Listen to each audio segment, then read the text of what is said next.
All right, sorry, I got the YouTube stream set up again. No Danny here, so I apologize. He's not feeling well. He's going to try to save his strength for the actual pod.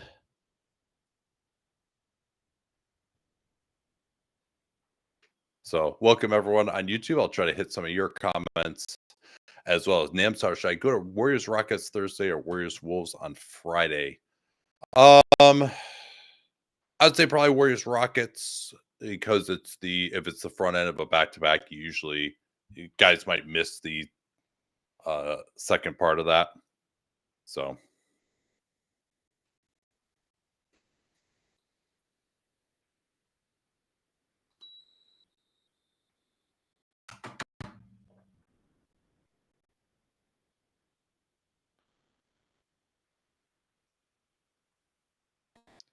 yeah, so 38-32 here. Just catch you up a little bit on some of the standings. The NBA, thankfully here, I'll actually put it in the chat and the comments here. This is live updating apparently. So that helps a lot to get a live understanding of where all these teams are. And as we really get into the point differential stuff, I will be citing that quite regularly. Big thing we're watching right now is Knicks plus 47, Bucks plus 45 for the number one seed in the East.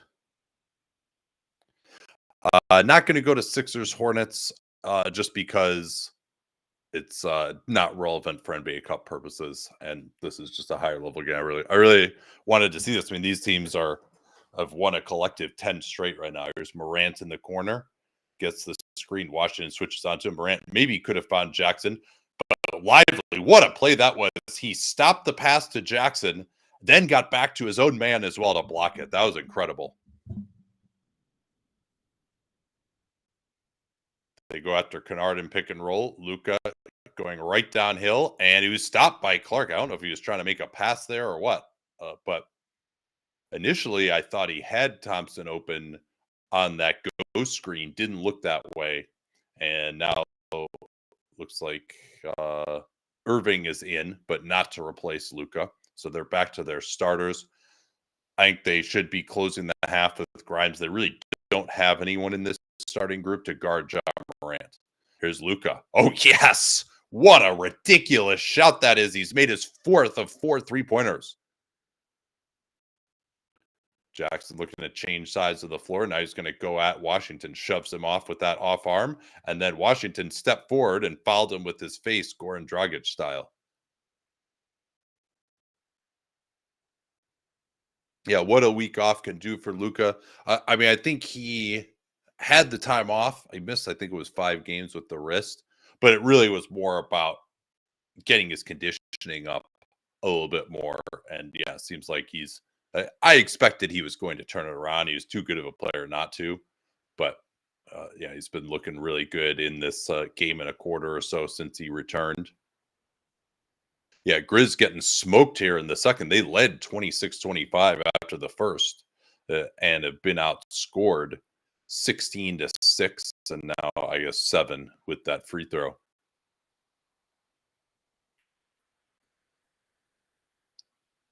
Yeah, feel free to hit up some questions. We can take them during free throws or breaks. Now it's Morant guarding Luka off the switch, and Luka gets right to his spot. I mean, he's just way too big for any of these dudes. Morant, we haven't really felt him here. He'll drive. It went for the hook shot, but he felt Gafford underneath.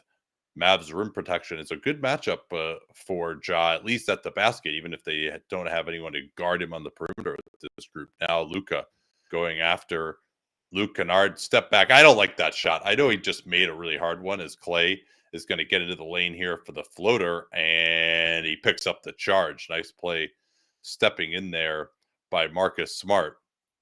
Thought Clay should have either pulled up or just taken that initial three. Yeah, see, actually, I don't like that call because Smart, he starts once Clay is committed. Smart moves forward after Clay has begun his upward motion. That is a bad call. Moreover, Smart is in the restricted area when Clay begins his upward motion.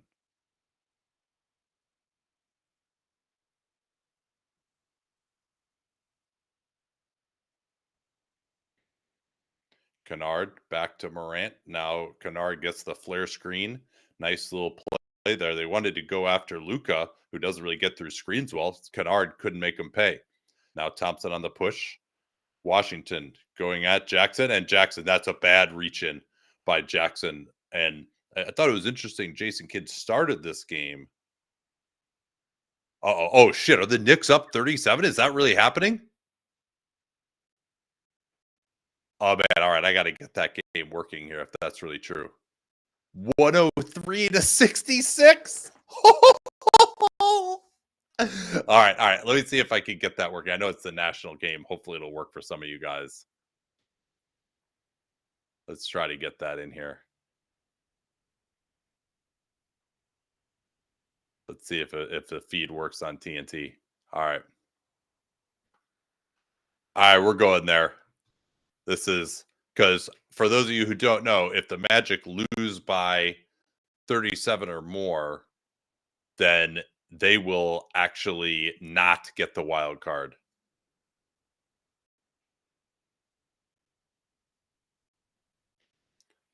The Pistons also actually could have endangered the Magic by, if they lost by 1, I think the Pistons would have been plus 27.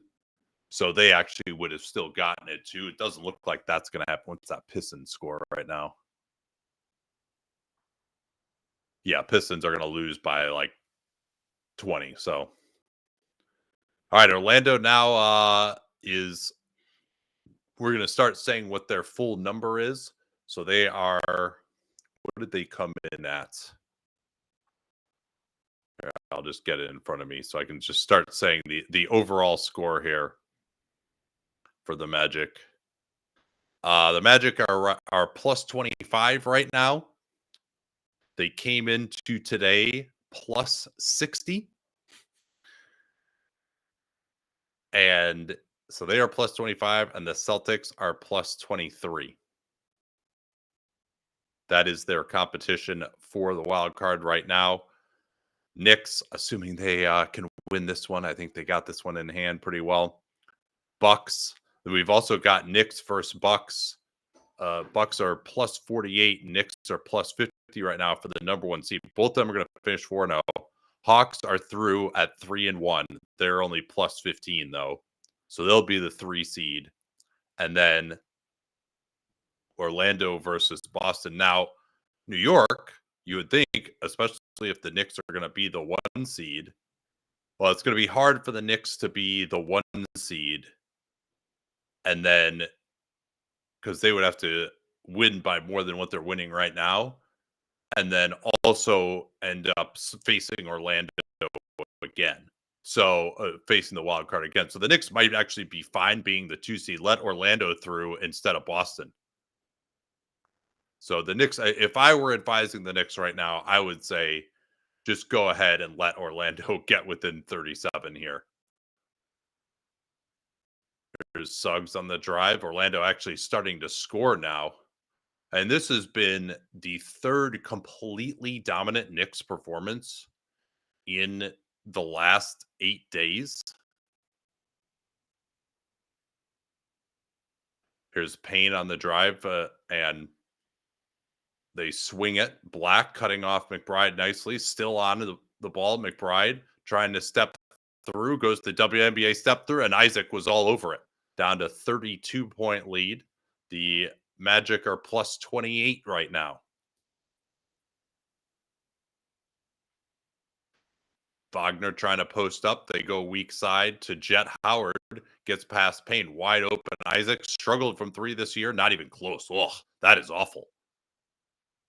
Here's Hart on the drive. He's been devastating in transition. Oh, Suggs was all over that right-handed drive. That was beautiful. Here is Wagner. He's going to spin on Towns. Spins right into him. Towns is all over that, but a beautiful tip by Isaac. And the Magic are back up to plus 30 now. They've got a 7-point lead on where they need to be. And you imagine, too, even Tom Thibodeau is not going to stick with the starters for so long. So as long as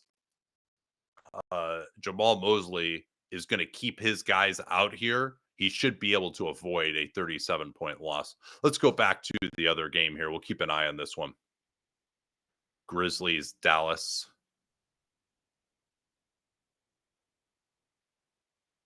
Here's Doncic against Wells. It was, again, his primary matchup that just, you feel like can't guard him at all. But Pippen with a beautiful steal. Dinwiddie trying to run him down, and he's not close to doing it. So Grizz back into contact here, down by 6. But they've got Irving matched up in transition against Aldama. Irving gets off the ball. Deep three. Dinwiddie, that wasn't close either. He was twisting his whole body to the left. The shot went the same way.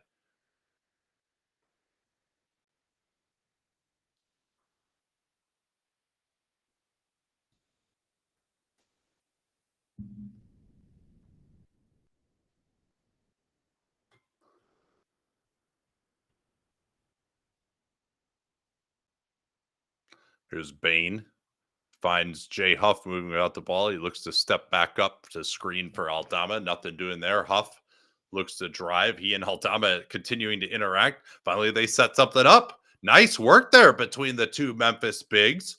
And it's down to 3. Timeout, Jason Kidd. Yeah, that is a quintessential Memphis Grizzlies sequence this year of Jay Huff and Santi Aldama handing off to each other. That was I didn't see it in real time. That was a sick pass behind the head by Aldama to set that up for Huff. That was one of the passes of the game, of the day. Maybe not the year, but given who it was passed by, maybe it is. Yeah, so this is an interesting question. Stormageddon saw my tweet about this last night. And for a little project that I'm working on, I wanted to crowdsource what the most famous, not necessarily the best, but the most famous passes in NBA history are.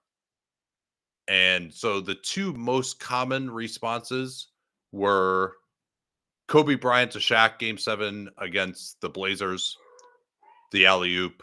Shaq does the double point afterwards. Then Jordan to Steve Kerr in Game 6 to win the championship in '97 against the Jazz. And then Chris Bosh to Ray Allen in the corner. Although I didn't think that was a particularly fantastic pass, but it's surprising to me how few like legendary passes there actually are. Maybe that means we got too much iso ball.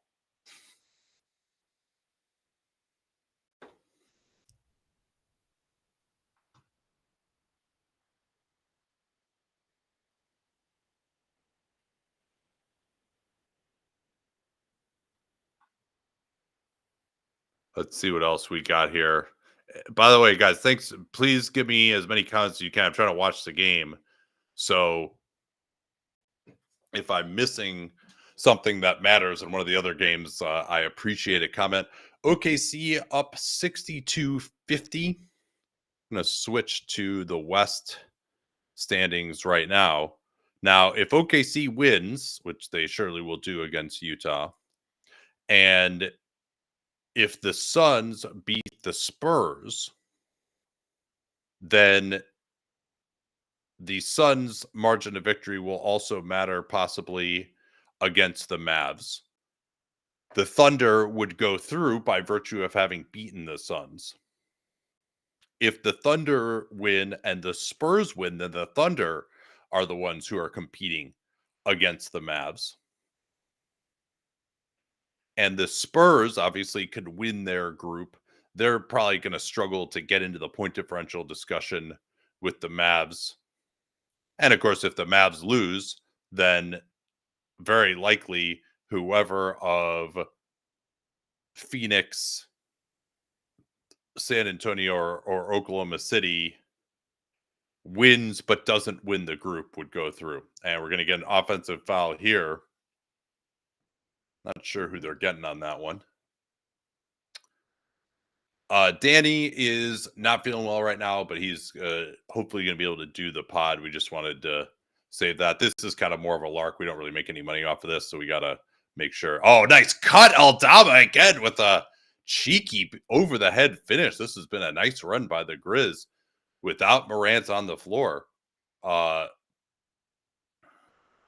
But yeah, so he's hoping to make it back for the pod. We had to prioritize that rather than this. Screen for Irving. They try a little zoom action. Pippen just gets right through it. Irving, though, attacking to his right hand. Huff tried to slough off. Irving knocks it away from Pippen, hit him in the face, too. Pippen getting back up. Irving shoots over him. Another miss. Here's Aldama on the push. Mavs did a great job getting back. They are one of the best transition defenses historically under Jason Kidd. Pippen, left hand, finding Aldama. Nice cut there. Yeah, the Grizzlies cutting, that is one of the big things that when somebody drives, where does the cut come from? Does it mess up the help principles? Those are the things that Thomas Asalo, who came over, he's a Finnish coach, came over from Paris, where he was the head coach last year. Those are the things that he preaches is when somebody drives, setting up a cut that's going to mess up the help defense principles.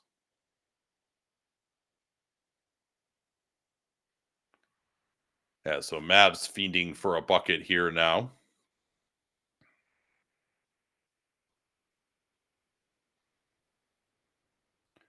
Catch you up on some of the scoring. Luka Doncic has 23 points already, 7-11 from the field, 4 of 5 from three, only one assist, interestingly enough. And Morant hasn't done much. He only has 4 points. It's been Jaren Jackson who's leading the Grizz with 14 points. There's Wells. Nice pass by Pippen. That's one of the hardest passes to make is 180 degrees against your momentum back to the three-point line. Screen for Luka. Wells has really struggled to guard him. They lob it up. Lively. Oh, why didn't he just dunk that? That was pretty weak. They pass it out and get a three. Maybe that's why. But still, he should have dunked that. He was wide open underneath. Just didn't even look at it. Here's Pippen.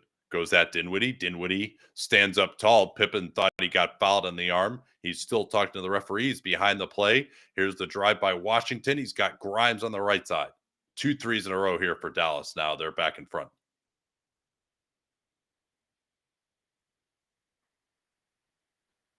Yeah, Jackson and Morant are both out right now. Aldama changing sides of the floor. Pippen, he'll go right at Washington. There again, that's the play they're always making is that cut off the drive. And it's really difficult to deal with for these modern help concepts. Dinwiddie backing down, has to kick out. There's a nice go and catch by Grimes. Looked like Pippen was there. They will get him for a blocking foul, however.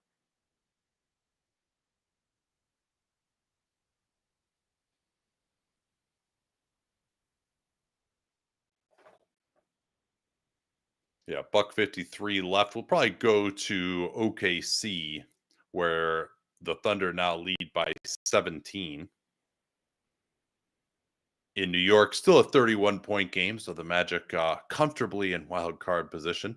They've gotten here by absolutely destroying the Nets and the Hornets. And to have a plus 60 point differential after 3 games, I am fairly certain that is the largest after 3 games in NBA Cup history.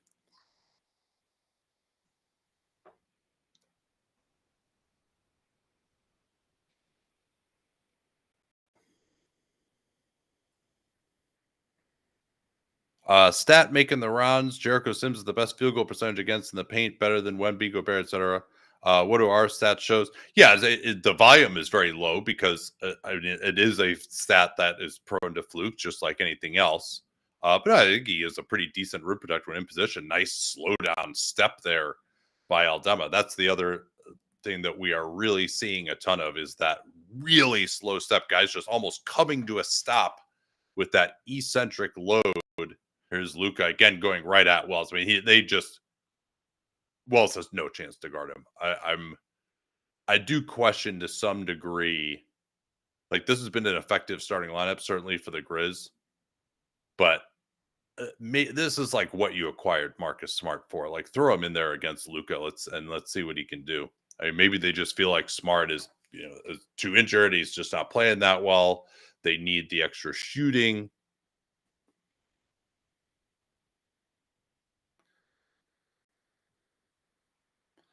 And yeah, there is Smart. Maybe a little bit too late, frankly.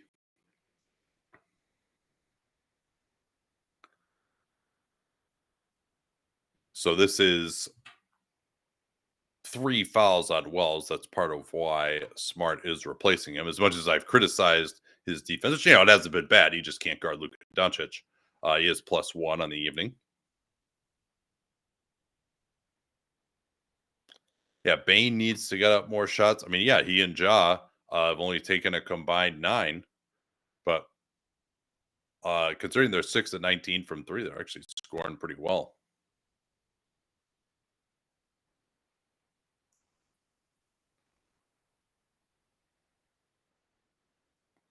Yeah, Mavs 7 of 16 from 3, Grizz 6 of 19, but Luka has 4 of the makes. And I'm not sure what the delay is here.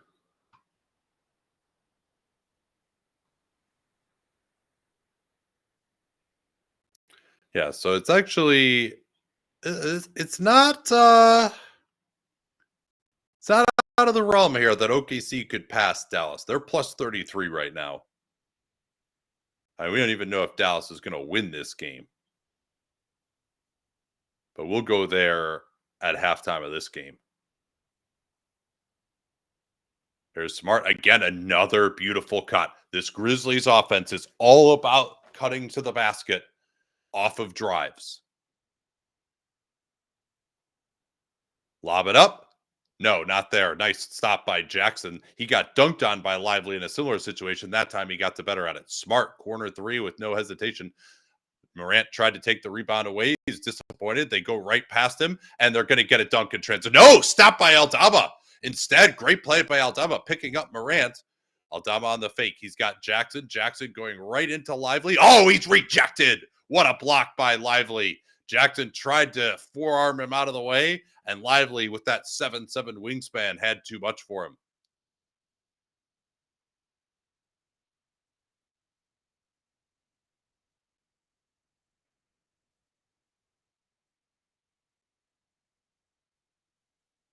$15 to shoot. Grizz will probably try to go for a 2-for-1 here. They get it into Jackson. Jais presumably go get no. Jackson will just shoot the 3 over Lively. It barely rims out. Now the Mavs have a chance for a 2-for-1. Not many better guys you'd like. There's Smart. I mean, that's the difference. Is Smart actually directing the ball against the sideline? They move it. Open is Dinwiddie on the right side, and he drains it. Dinwiddie getting the close here. He and Grimes over Klay Thompson. Kyrie is also on the bench. I don't know if he's in foul trouble. Maybe they're just giving him a rest. He hasn't done much this half. 6-second differential. Morant going to go after Luka. Let's see how this goes. Lively is in the strong side corner, and they're going to get a hold on Grimes underneath. He was stuck with Smart, who is trying to wall him off from providing help.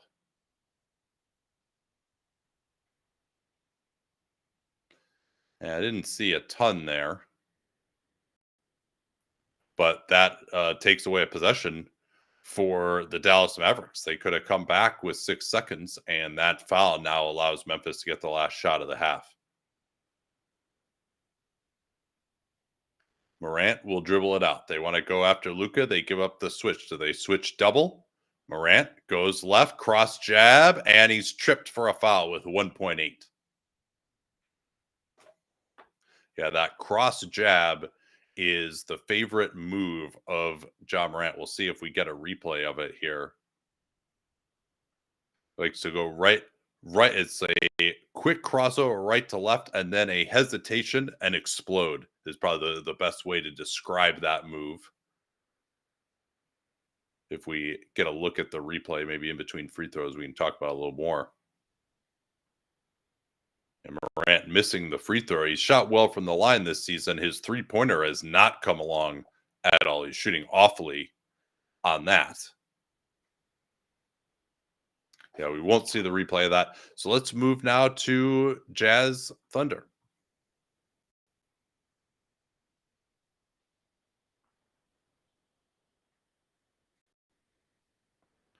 And bring you up to date on the East. Magic not out of the woods yet. They're only +5 on the Celtics. Knicks, I mean, we saw what Tom Thibodeau thinks about getting the number 1 seed the highest seed possible. He doesn't play games with the seeding. I don't know if it's going to be in their minds, but if he can get that number one seed in the East, he probably, if it's in his mind, is going to go for it. And if he does that, then maybe the Magic could be into difficulty with only a +5 differential. And the Thunder now with a 15-point lead in this game as a kickball by the Jazz.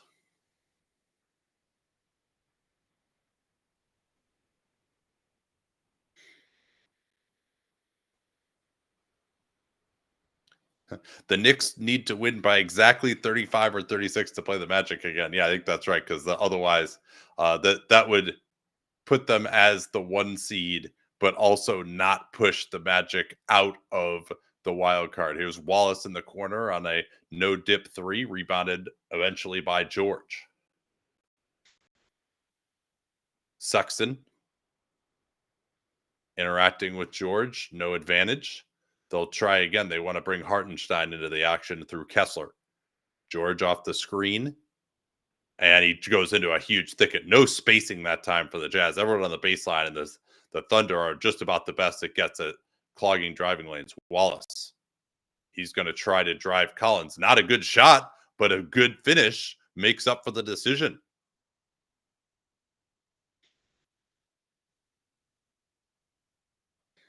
$17 now.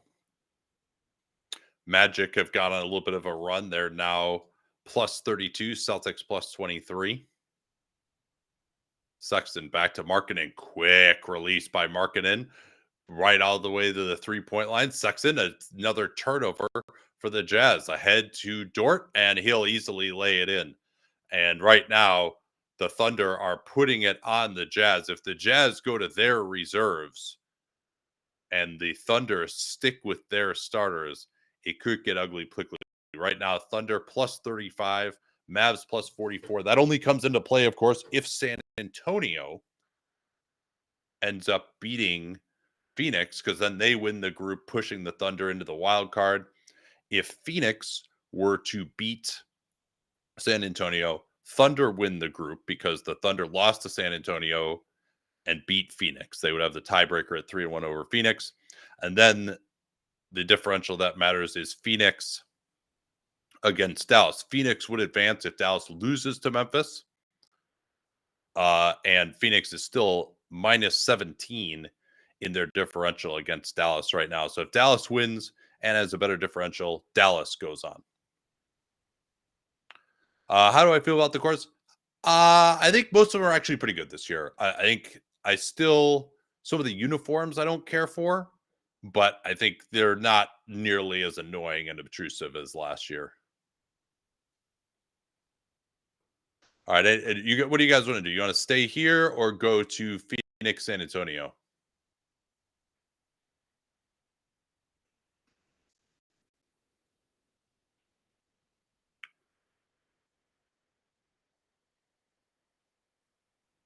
The last young player that a good team got for basically free, like Grimes, or it worked out as well as this so far.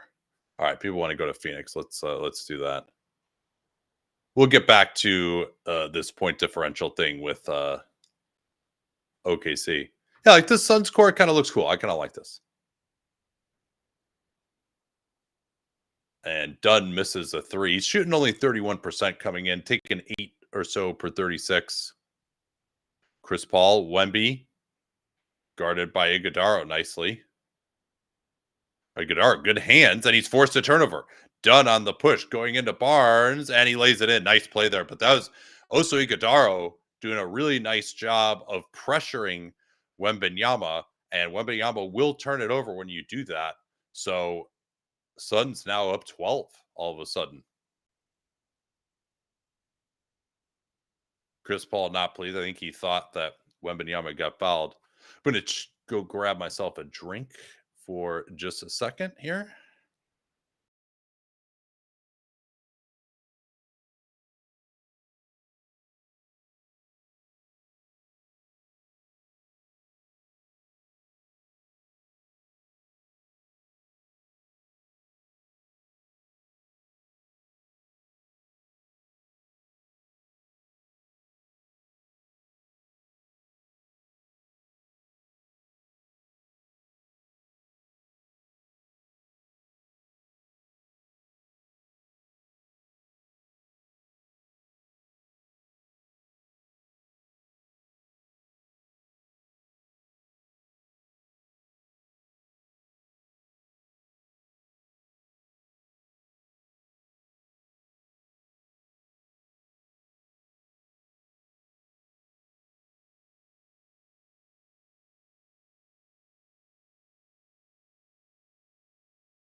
All right, I'm back here.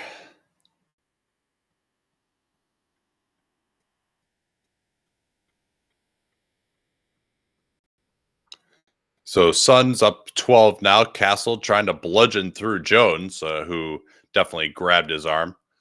Again, I just that's not really basketball. Like he hasn't actually created an advantage with his dribble, and then he's just gonna bash his forearm into a smaller player and knock him out of the way. I really it's one of my it's probably my biggest aesthetic gripe about the game today. I would say even like much more so than the block charge at this point, which used to be my cause celebre.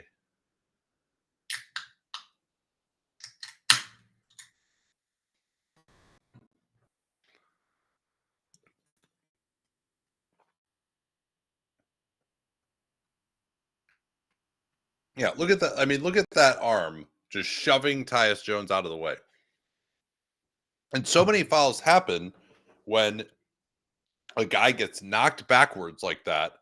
There's separation, and then all they can do is reach in. And that's clearly a foul. At that point in the play, he gets him across the torso. But yeah, I mean, look at you can't really see it from that angle, but just like what Castle does with his left arm, it's like, oh well, he didn't extend the arm at the elbow, right? But like, that's just not enough of a standard. Like, you can still push like this. Like, I could transfer a lot of momentum going like this without extending my elbow. You can use your shoulder muscles to do that. And also, you basically can use your forearm legally as a battering ram as well. So all you have to do is just get some momentum. You can transfer all of your momentum to the guy with your forearm, send him knocked backwards, and then score. Like if you just, I think the rule should be that you got to keep your arm next to your body in this situation. Yeah, watch this left arm. Boom.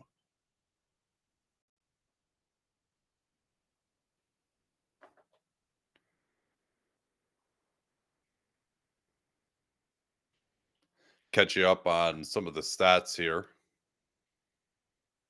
Bradley Beal has returned, hasn't done much. Booker has 12 points in 12 minutes. KD is playing as well.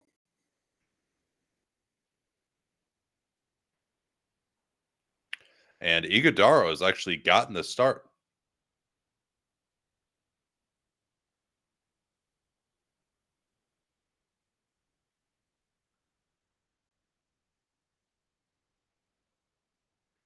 Yeah, that was an atrocious challenge, by the way. I mean, as much as I was annoyed by the initial knockoff by Castle, like the obviously hit his whole body. Like I don't understand why anyone thought that was going to be a foul.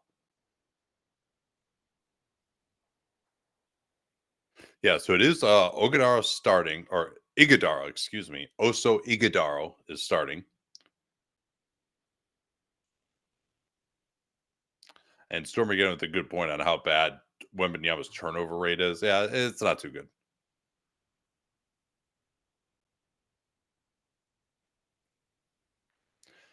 Castle is a good free throw shooter. It never looks great coming off of his hand. His jump shot has not been great, under 30% so far this year. Dunn pops out. They're looking for KD here coming off a screen. No, instead they tried to get it to Beal, and Castle completely denied him. Now KD in the post against Champagny is an advantage matchup for him. He'll shoot right over him. Nice job by Champagny getting into his body pretty well. Back to Collins. They change sides of the floor. Good acceleration by Johnson into Iguodala, who forced a miss reasonably well. Iguodala, not a great shot blocker, but he does have pretty decent feet as offensive basket interference is called on Collins.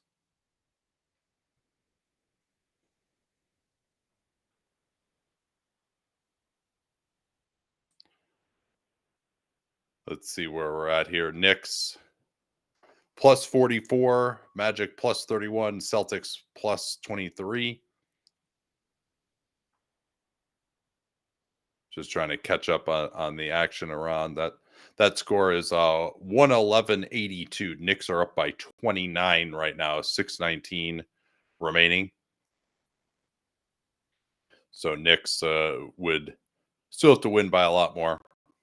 Actually, now it's back to yeah, it's a 28-point game. And that one, the Knicks were just absolutely devastating in transition, and the Magic turned it over like crazy. They're 7 of 36 from three, the Magic are in this game.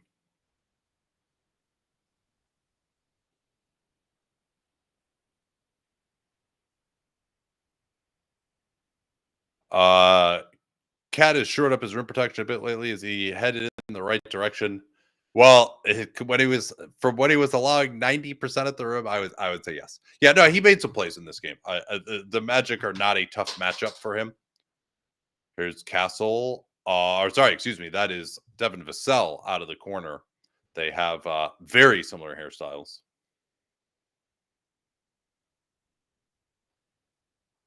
Yeah, Vassell, a good go and catch going into Dunn, and Dunn, if he's able to keep his arms high there, it's not going to be a foul, but he comes forward, and that's when you put your arms forward and there's contact, so it's going to be a foul every time. That is a big trigger for the referees, and Vassell completes a three-point play. Jones, Booker, Dunn, KD, and Iguodaro. They screen out of the corner for KD. Iguodaro was too slow to roll that time. Iguodaro, once the contact was made on the screen, he needed to get out of there. He would have had a dunk. KD was waiting for him to roll. He didn't do it. They still have the advantage, though. Dunn couldn't control the pass. He's going to have to work his way in, and they wasn't close. To see, I don't know what. Like overseas, they never call this a shot clock violation. Like it's not affecting anyone. If they get the offensive rebound or something, fine. Call it a shot clock violation. Just let them go down the other end. There's no reason to stop it there. Vassell, yeah, going out of that same action, left to right off the handoff from Zach Collins, with him beating Dunn. Here's Booker. Oh, he blew right by Collins. Collins, nice recovery, and Booker couldn't finish.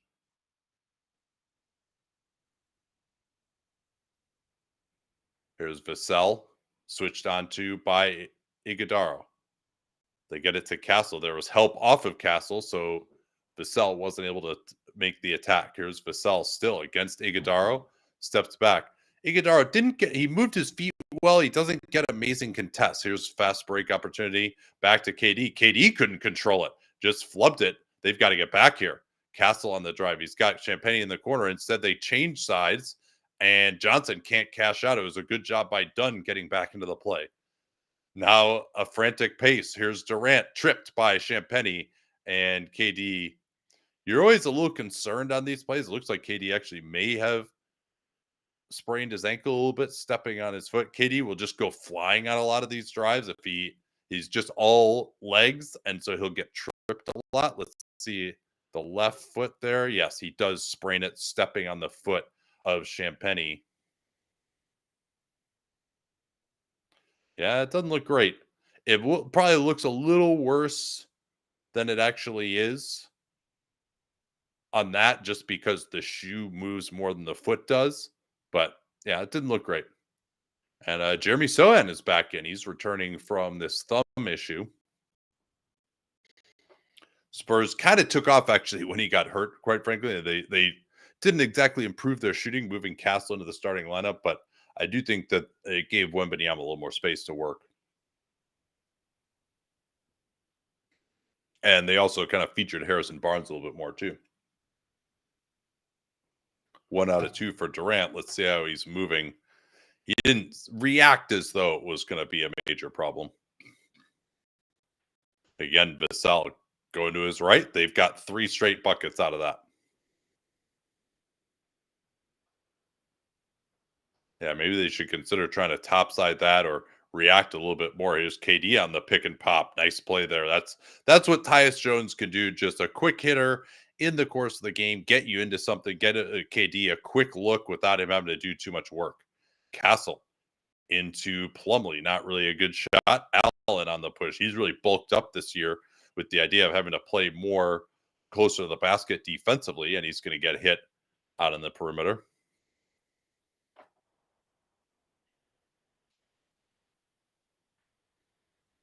If you're Tibbs, you play Precious and Towns together when available, or stick with Precious as a backup five. I certainly would experiment with that quite a bit. I would like to also go with Precious as a backup five. See if you could do some more switching. I don't think Tibbs is going to want to do that. Here's Booker off the Plumlee screen, rises up and left it short. Johnson on the push. We'll see when Mitch Johnson is going to go back to Wembanyama. He's been out for a while. Sohan likes to really work his way in, tries to find two cutters, and Castle, somehow it works out. He and Zach Collins both cut right into the same area, and Sohan, a good passer, found him. Sohan, before he got hurt, was showing some intriguing flashes of playing this bully ball game around the basket. And Jones fouling Castle again.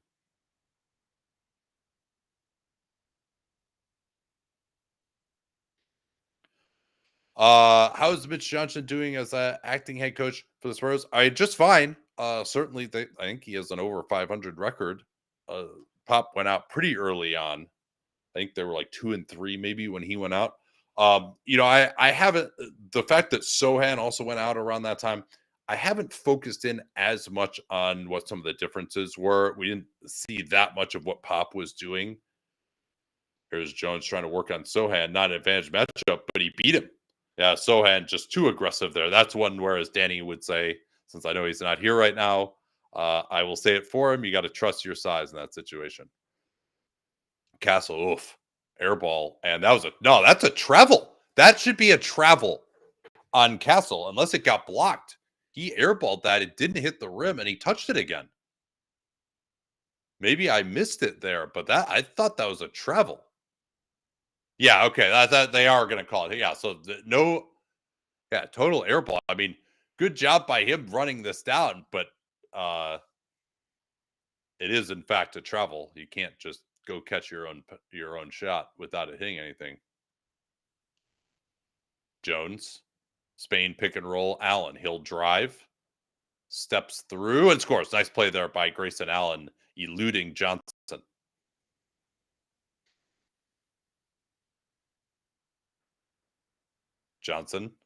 And he goes right back at Allen for a similar shot. So Beal remains on the bench here. Wembanyama is at the table along with Chris Paul. Here's Booker out of the Spain pick and roll. Now they want to involve Vassell. This is a pretty decent defensive unit here for San Antonio. Booker along the baseline. They swing it. Nice pass fake O'Neal. That sets up Jones for three. Jones absolutely destroyed the Warriors in their game over the weekend. And with a nice three-pointer there. He is also reliable. Go and catch by Sohan. Going at Booker. Lost it. Volleyballs it out to Castle. He'll take the screen from Sohan now. Rejects it into the lane. Too many guys. Too many bodies around. Now it's a 4-on-1. Allen back to Jones. Yes. And that'll be a timeout. Mitch Johnson as the Suns are back up 13. And no timeout. Excuse me. Yeah, Wembanyama and Paul have been at the table for some time here as the Spurs have been kicking the ball all over the gym lately. Vassell tried to go backdoor. O'Neal denied him. Now it's Collins going at Plumlee. Stopped. Collins still on the ball somehow. Now Sohan will have to create against Booker. Sohan on the spin. And not a good foul there by Booker. Similar foul to the one that was called on Jones earlier that they challenged and lost.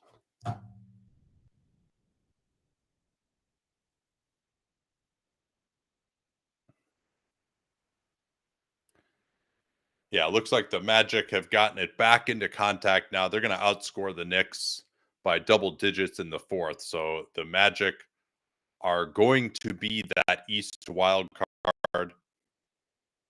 East field will be set. The Hawks will be the 3 seed. Bucks the 1 seed for, I believe, the second consecutive year. Knicks the 2 seed. So Knicks and Bucks have both advanced to the NBA Cup quarterfinals in consecutive years. Sohan missed both free throws meanwhile. Here's Booker. Beal and KD both on the bench right now as Booker goes to the fadeaway. Plumlee did well to move along the baseline to elude the box out of Wembanyama. Here's Booker. Off the screen. Plumlee might have been open briefly. Jones, corner. Oh, what a quick release that is from Allen, but he can't get it. Rimmed out. Paul, let's see if he gets into the 2-for-1 here. He was very close to an 8-second violation. They go after Jones. Now Paul guns the 3. Rebound Plumlee. 9-second differential. Suns might as well just go right into it here. No benefit in waiting at all at this point. Yeah, with Wembanyama able to hide out on Plumlee, they should be able to protect the rim pretty well. Wembanyama comes over. Booker has to kick it out. Here's Allen. Finally, they create a wide open 3. Plumlee, he's been good on the glass, but a couple of missed corner 3s from the Suns. Here's Vassell in transition. He's got Wembanyama. Pass behind him. Wembanyama fades with a ridiculous 3, and that'll end what was only a 39-point first half for the Spurs. They trail by 13. And let's go back to the Memphis-Dallas game now. Catch you up here. Memphis is now up 7. And OKC is up 29 on Utah and pouring it on at the moment. That probably not going to matter, except also maybe for the seeding it can matter as well. We'll see if Golden State is able to beat Denver to go to 4-0. They're playing without Draymond Green. That game starts in about 5 minutes here. Houston also would have to beat Sacramento.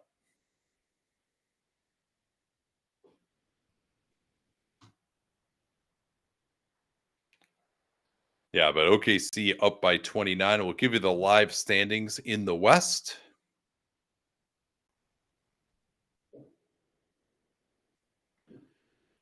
So Houston is plus 49. Warriors are 3-0. They're plus 12. And Oklahoma City is up to plus 47 right now. So with Dallas plus 34, they got to make up this ground against Memphis, win that game, and OKC is continuing to pour it on, I would guess. So Dallas will have to win this one comfortably in all likelihood. I actually want to switch to that Jazz Thunder game and see what's happening there. Could we get a hack of Drummond? Who's the worst free throw shooter on the Jazz? Kessler? Get a hack of Kessler? Yeah, the note that Dallas is still ahead of Phoenix. Well, if Dallas loses, it won't matter. And that's getting pretty close. Phoenix would have to get to at least plus 42, I think, to beat. If Dallas wins, Phoenix would have to get, to at least plus 43. That is if Dallas won by 1. Here's another 3 by OKC. They're now up 32 in this one. And looks like we've got the likes of Bryce Sensabaugh on the floor here. I'm very interested to see how hard Mark Daigneault is going to go to embarrass the Jazz here.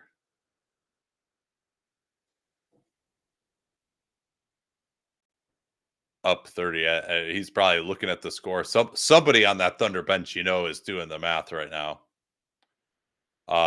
The Thunder have a record of 41 points off turnover. That's an OKC record for them.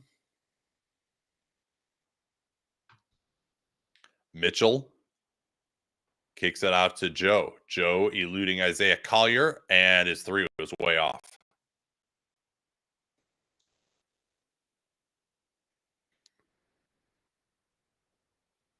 Yeah, Thunder are 15 of 36 from 3. The Jazz, hilariously, are 12 of 30.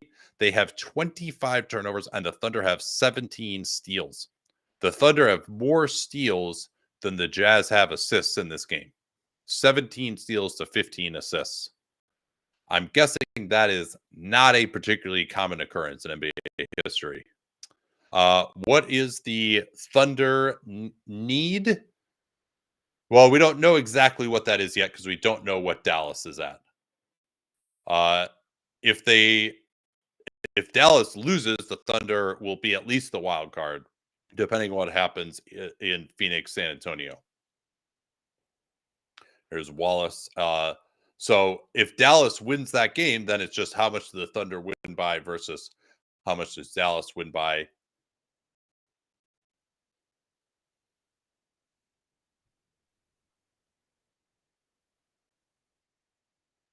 So basically, yeah, the Thunder, I'll have to uh, do the exact math on how much more the Thunder need to win by than Dallas. I believe, what were the Thunder coming into tonight? The Thunder are plus 30, sorry, excuse me, plus 24 right now. Is that it? Oh, yeah, they're really struggling this last bit. So they're plus 24 right now. So they were plus 18 coming in. So the Thunder need to win by 23 points more than the Mavs do if both teams win.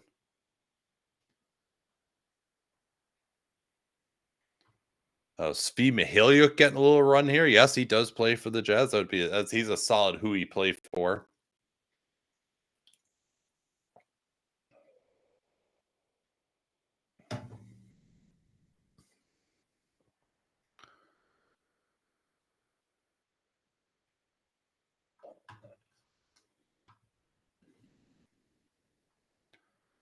Yeah, so I'm very interested to see what Mark Daignault is going to do in terms of bringing his starters back. He's gone pretty hard already. Shea is already at 30 minutes. But they don't have Jalen Williams or Shea in the game right now. And both those guys were awesome in this one.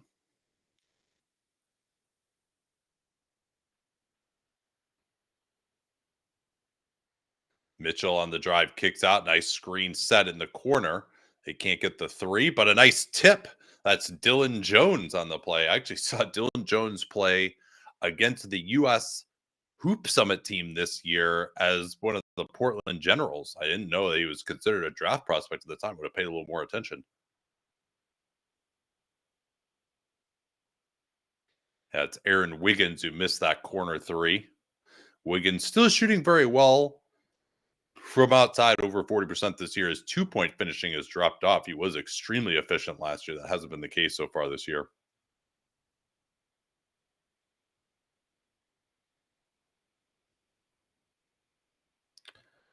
Oh, yeah, there's a little Brandon Carlson. So, yeah, looks like Mark Daignault is not going hard for this one to really blow him out. And we'll see whether that decision ends up mattering. As long as if Phoenix can win, it will not matter. Or if Dallas loses. So the chances of it mattering are relatively low. Here's Mitchell on the pull-up. Yeah, nice play there over Drew Eubanks. All right, well, if the Thunder aren't going to go with their starters, let's get back to Memphis.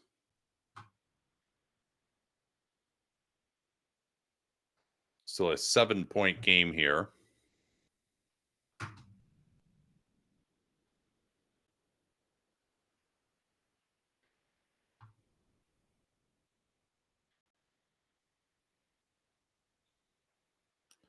Yeah, Doncic has 29 in 25 minutes, but no, only other Mav in double figures is Lively with 12. There's Morant on the drive, floats it up, did not get the call. It's the second time he's gone for that call going left, not gotten it, but managed to finish it anyway. Luka didn't want to deal with the pressure of Smart. He gave it up to Washington. Washington inside, beautiful pass behind the back of Brandon Clark, and Clark was over the line. He stepped over once he had already gone out, and he turns it over.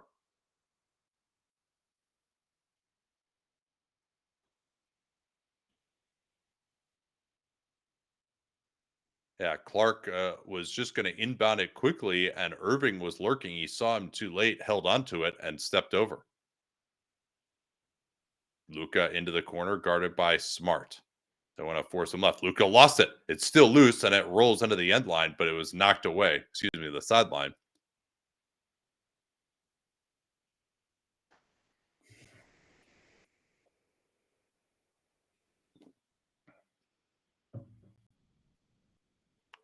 Yeah. So are they going to challenge this? Yeah. Now they are. Yeah. It was a good job by Smart, kind of delaying things so they could challenge it. Went off of Luka's leg. Now are they not going to give Jenkins this timeout?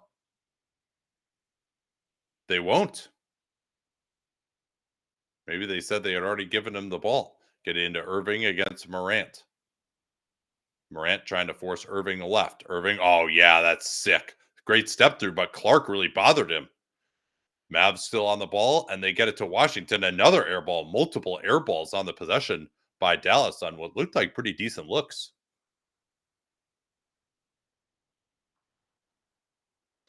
Interest level in Warriors Nuggets.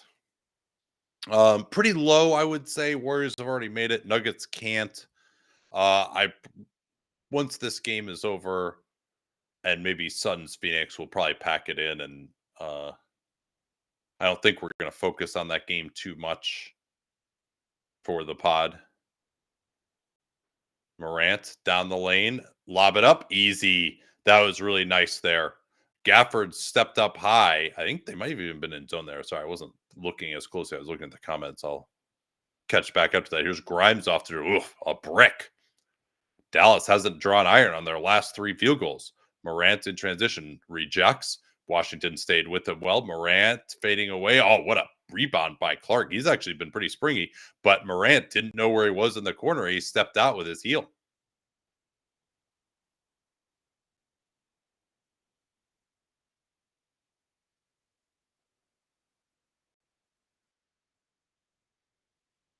Yeah, I think it was looked like a 2-3 there that Morant got into the middle of. So Pippen is in to replace Morant. Huff is in. Aldama is in. Grimes cut off nicely by Bane into the corner. Here's Washington wrong footing Huff, but the combination of Huff and Aldama stopped him at the rim. Smart, he'll fire from the left wing, not even close. Yeah, at some point, Marcus Smart is going to need to make some shots as a Grizzly, or he's going to have to be more of a bit player. Here's Grimes, blew by his man. Huff comes over and fouls him. Yeah, and that's, you'd love to get help there, but that is just a straight line blow by here by Grimes on Aldama, and Huff. Really no hope on that play. Just goes right through the body after the ball has already been released. Jazz starters are in, huh? Maybe that'll give Daignault the impetus to put his guys back in too. Grimes completing the 3-point play, back within 5 for Dallas. Bane forced away from the screen. Oh, that was nice. That all happens because of the gravity of Jay Huff, believe it or not. Bane slowed up, pretending like he was going to pass it. Lively didn't get back to him, and that opened up the angle to the rim. And then it's completely thrown away. Some ugly offense of late by the Mavs here. I gotta ask my favorite LaCroix flavor. Probably nothing. As Huff drains the 3, didn't see how it developed there. This is just like regular sparkling water. Basically, it was in the fridge and I grabbed it because it was the closest thing that would enable me to get back here. I don't really like it. Spindrift, on the other hand, I love, but Spindrift is way better than LaCroix. Like you get 3 or 4 calories instead of 0, but it tastes like actual fruit instead of the non-union equivalent of fruit. Let's switch back to this Jazz OKC game. I'm gonna be really sad if there's no like crazy point differential running up the score scenarios this year.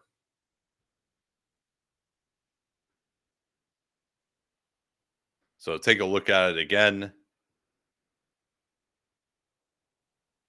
Thunder are plus 44 at the moment. The score of this game is 124-98. Yeah, the Jazz have all their starters in.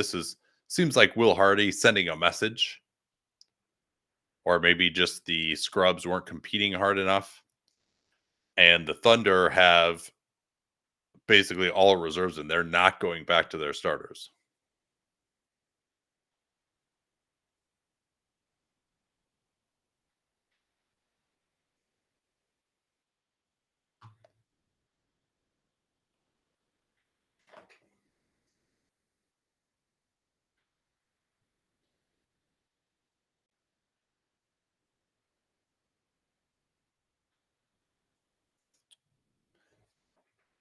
Yeah, I know you guys want to see the Jazz starters against the Thunder's reserves for a second. I'll get back to Dallas and Memphis in a little. I just want to see what this looks like. Yeah, this is Carlson. Carlson is sort of like a Jay Huff light, a little bit of rim protection, a little bit of shooting. Flagler with a nice screen there. He loads up the three, and Mitchell gets it right back in the corner. They've got Carlson wide open. Can't get it. I think that might have been his first bucket as a Thunder. Kessler rejecting Jones underneath. This is Sensabaugh trying to go through Flagler. Flagler, all of them. Yeah. If Bryce Sensabaugh can't create a shot against Adam Flagler, I'm not really sure what he's doing in the NBA. Here's a three by George in the corner that misses. AJ Mitchell trusty at the controls. Gets Kessler in the air. Now he's picked up. They move it. Flagler is open, and that misses too. Yeah, Thunder. I would want a little more cushion over Dallas here if I were the Thunder, just to be safe. If I could get another 5 points, I'd feel pretty decent. Sexton lost it. Now they're going to get a dunk here with Wiggins. So Thunder now plus 46. Dallas is plus 41 coming in. Sensabaugh can't get the three. That's noteworthy that KD is not starting the second half. So yeah, he's that ankle is probably bothering him. Carlson tried to contest that floater, but Sexton got it over him. Plus 44 now for OKC. Mavs plus 41 coming in. Carlson can't get another pick and pop three. He's had a couple of chances. Let's see. All right, what do you guys think? Has Brandon Carlson scored yet for OKC in his career before this game? Yes. He is shooting 100% from the field for his OKC career. He scored 2 points against Sacramento. And Sensabaugh stepped out.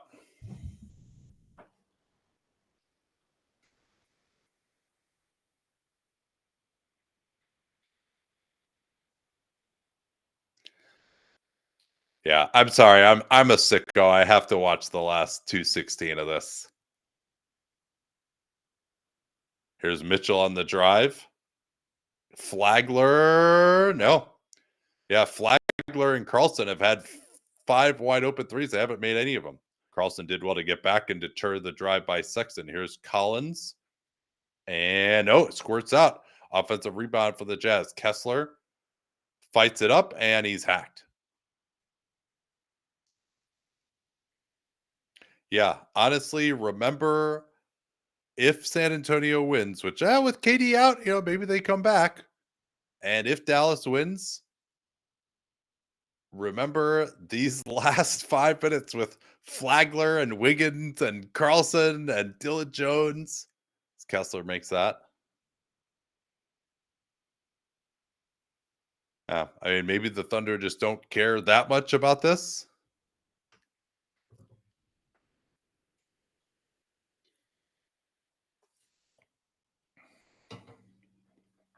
I hope you can hear the disappointment in my voice that the Thunder aren't going for it to just really plant the Jazz.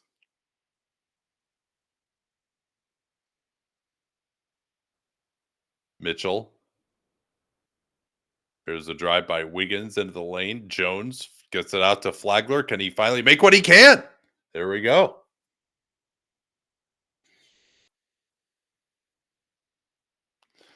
plus 45 now for the Thunder.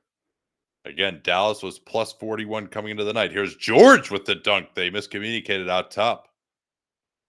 Plus 43 for the Thunder. Jones will set the screen underneath Carlson. Eschewed the Udonis Haslem Memorial mid-range 2. Mitchell, and he's going to get chucked by Sensabaugh. No bonus yet for OKC, first in the last 2 minutes.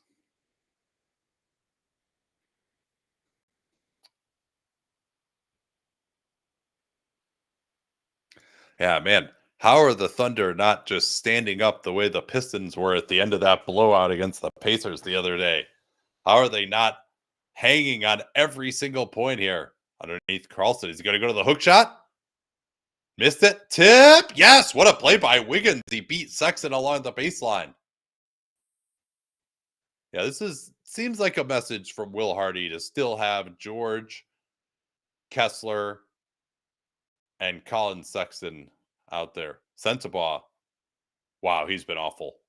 He has now stepped out of bounds on either sideline and tried to go one-on-one on Adam Flagler and not been able to create a shot. I mean, that was the whole idea behind Sensabaugh, was he's going to use this big body, like create space in the mid-range. You wonder about everything else. I mean, to not even be able to do that against like a two-way point guard is pretty tough. Mitchell, Carlson, nope, can't finish. He did get fouled though.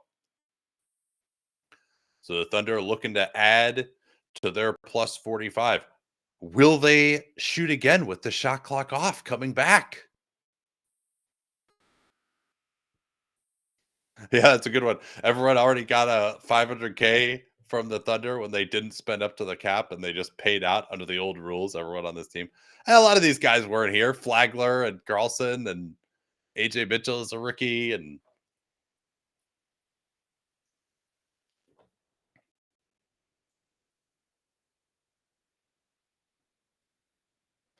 And Carlson drains both of those.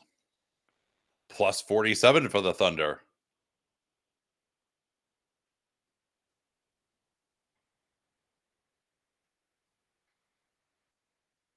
Here's the screen for George. George goes for the mid-ranger, and he scores over Carlson.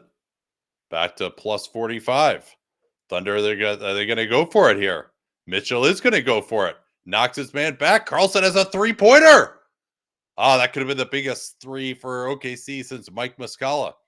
Here's the alley-oop. Oh, Carlson did well to get back and knock it away. Jazz are still fighting. It's loose. They've got 2 seconds left. Dylan Jones for 3. It's going to count. No.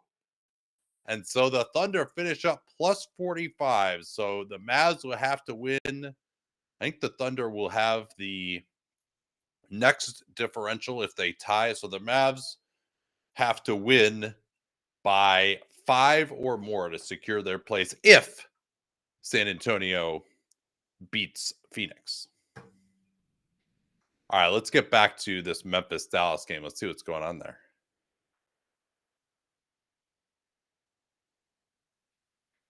Ooh, Grizz up by 13, although they just lost it out of bounds.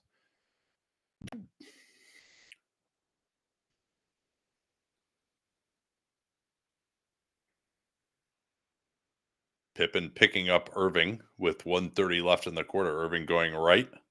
Pippen staying with him. Irving finishes. Yeah, that time Pippen let him get to that right hand. He was there, but Irving was too good. Pippen on the push. Grizzlies are relentless in transition. Huff getting past Lively. Behind the back, Laravia underneath, and he's hit by Lively off the pump fake. And Lively, and you see the level of defensive activity there. Lively stops the drive in transition. Then he gets out to Huff to run him off the line. Beautiful behind the back. Lively was there too, though, to stay with Huff. And he almost had Laravia as well. That was another probably trust the size situation. But the activity level of Lively is about as good as it gets among big men. And he'll take a seat now.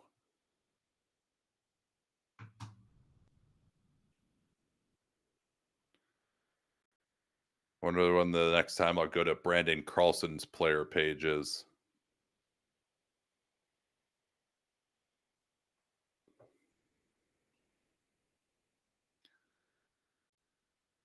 So Hardy is in being guarded by Smart, picked up by Pippen. That's a hell of a defensive backcourt. Hardy working on Pippen, elbowed him, lost it. Another forced turnover by the Grizz. Smart on the push. Goes on the attack, and he's stopped by Irving. Smart's been awful offensively in this game. Here's Dinwiddie on the attack, and he goes right at him. Missed layup by Smart leads to easy transition for the Mavs. And what's happening here? It's a timeout by Taylor Jenkins? Maybe, this is interesting. Maybe the thought is he's got an extra timeout. You're in a 2-for-1. Let's draw something up for both of these. Ooh, big time Spurs run, actually, without KD, huh? Yeah, Spurs back into it, down 3.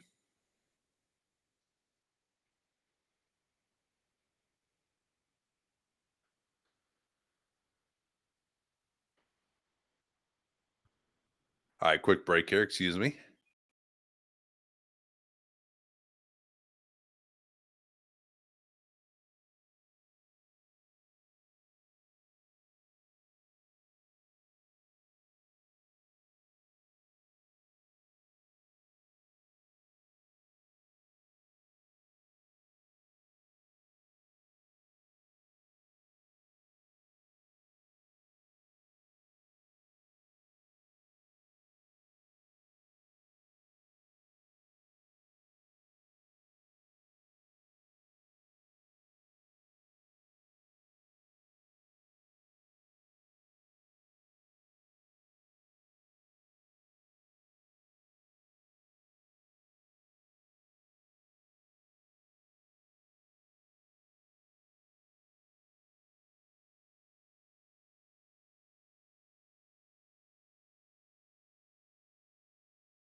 All right, welcome back. Sorry about that.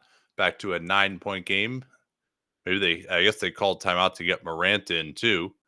And he's going to try Luka here. They try to load to him. Morant spin. And yeah, he's got it. Yeah, that's Luka just kept backing up and Morant was able to go. Now Morant knocks it away with 2 seconds and a foul. I'm not sure whether this is Luka or PJ Washington who's called for it.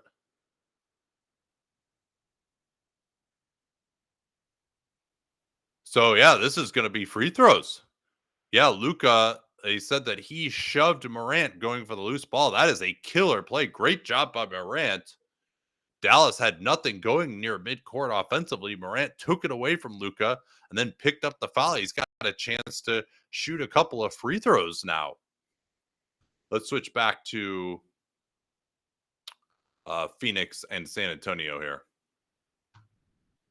Yeah, recall that the Spurs can write their ticket into the NBA Cup quarterfinals if they win this, and they're right back into this. Yeah, Beal was very quiet in the first half. He's going to need to do more with KD presumably out. Here's Wembanyama. No look pass. Nice cut. Castle goes right through Booker. Missed the tip as well, though. Iguodala looking to interact with Jones. Into the corner. It's O'Neal. Booker's going to have a big second half. Castle switches onto him. Beal, too, going right at Paul. Paul knocked it away from behind. 4.7 to work with for Phoenix. Do I think Elfrid Payton gets signed somewhere? I can't say I watched him.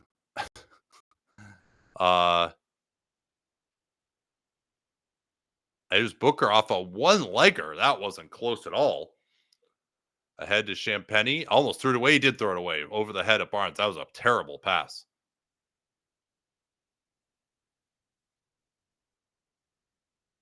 Booker finding Iguodala. Corner O'Neal, and he finishes it. That's an example of some of the stuff that Danny was talking about the last time we did a Spurs gamer is Harrison Barnes, just trust that Wembanyama's got Iguodala and just stay closer out to the perimeter. Don't give up as many threes. Paul, nice pass. Iguodala forced to miss. Paul didn't want to go up. Castle on the loose ball. He's got Paul underneath. Paul waves everyone away. They've got 7 to shoot. Wembanyama against O'Neal. Jab step. He's going to have to go to a tough fadeaway. Instead, Castle is open, and he bricks it pretty badly. Those are the kind of misses by Castle. It's a reasonably open shot, a step beyond the line. And it's just not a close miss. Like, it's a moon ball. His misses are extremely inconsistent. Do I think the Knicks purposely took their foot off the gas to dodge the Celtics? I certainly would have. I mean, not only because like you just don't want to have to play the Celtics in another regular season game, but also as Jones gets the 3 out of the Spain pick roll. That's a nice new aspect to Jones's game these last couple of years. It's like just being a more aggressive shooter. He always made them. He just didn't take enough of them. But yeah, back to I didn't watch the end of that one to know. It seemed like they took the starters out, so to some extent they did. But I don't know if they took their foot off the gas any more than they would have in a normal game. Nice defense by Iguodala. He's been impressive on the defensive end as Barnes went down. Corner O'Neal. Allen. Wemby's up. Just move the ball. That's too slow. Here's Jones on the drive. That's a tough pull-up. That's all Wembanyama. He sees him there. He goes for the pull-up instead of continuing to proceed. But you've got Wembanyama on Allen there. They should be more aggressive. Iguodala, good pick and roll defense, retreats into the lane. Paul is bottled up by Jones. Barnes moving without the ball. And that's short. Yeah, Iguodala, I mean, he moves his feet well. He doesn't get great contests. You see where his hand is on that fadeaway by Barnes. I don't know how much he affected him. And Castle's going to get the foul on Grayson Allen. Yeah, Grayson Allen on the same workout regimen as another Arizona legend, Mike Bibby. He's really bulked up. Look up I don't know. I haven't looked in the last couple of years, but look up a photo of Mike Bibby these days.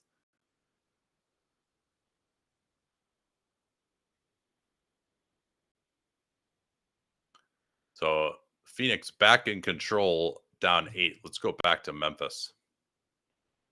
Or up 8, I should say.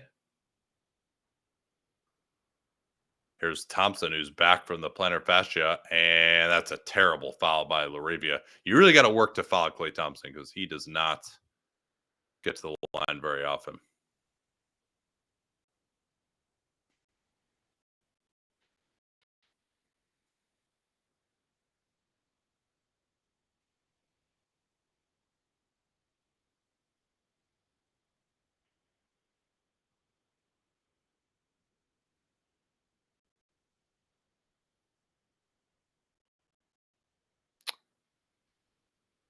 Yeah, why were the Jazz starters still in? I would guess this is some message sending by Will Hardy not loving how they were competing. So down to 13, Memphis with a big run at the end of the third. Here's LaRavia on the go and catch. Floor is too flat. They space it back out. Back to Morant. They want to have him go at Klay.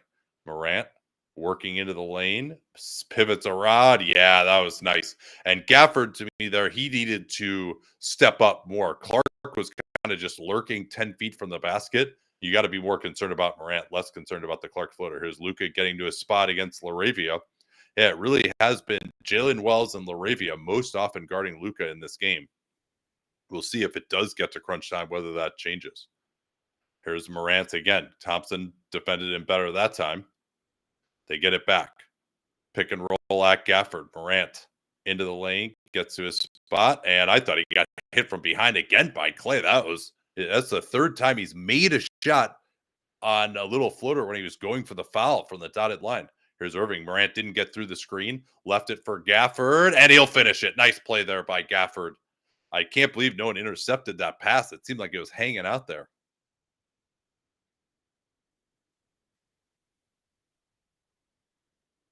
Yeah, you can see it here. Gafford just doesn't get over quickly enough. I think he believed that Thompson had Morant contained, and that was incorrect. I mean, that's one of the biggest things that's so hard to do as a big man is When do the guys need help? When can I get back to mine?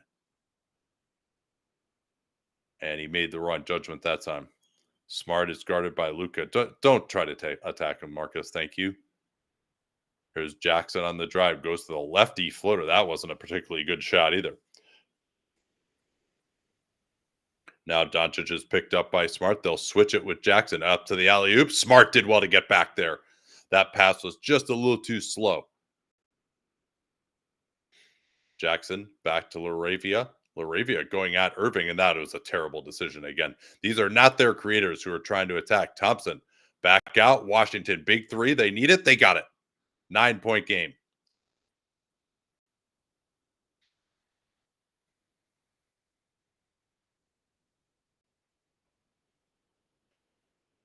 Smart will just take the three. Not even close.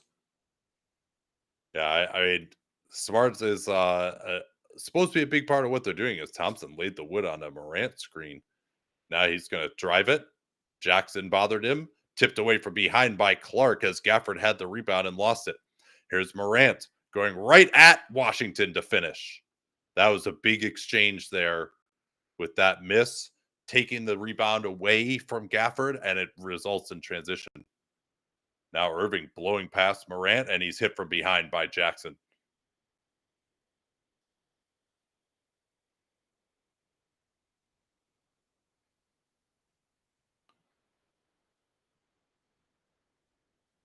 Yeah, Ja Morant coming downhill at you is pretty tough, but then he couldn't keep Irving off the right hand on the other end and got blown by, and that put Jackson in a difficult position.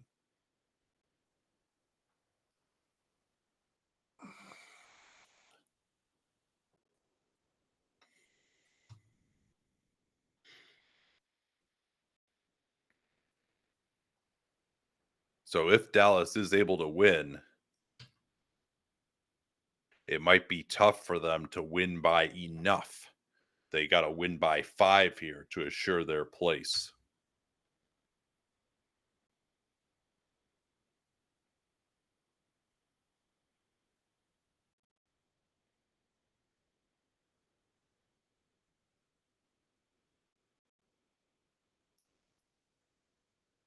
Irving with another free throw.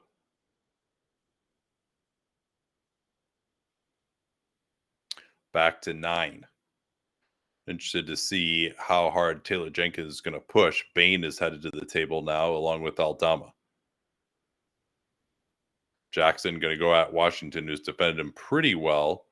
And I think they're going to get a defensive 3 on Luka here.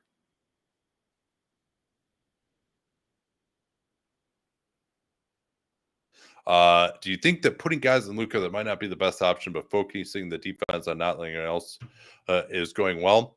You know, usually you wouldn't do that. I mean, there's only really one guy that I actually like in that matchup, which is probably Smart, and Smart's offense has been pretty bad. So I'm not even necessarily questioning the strategy that much.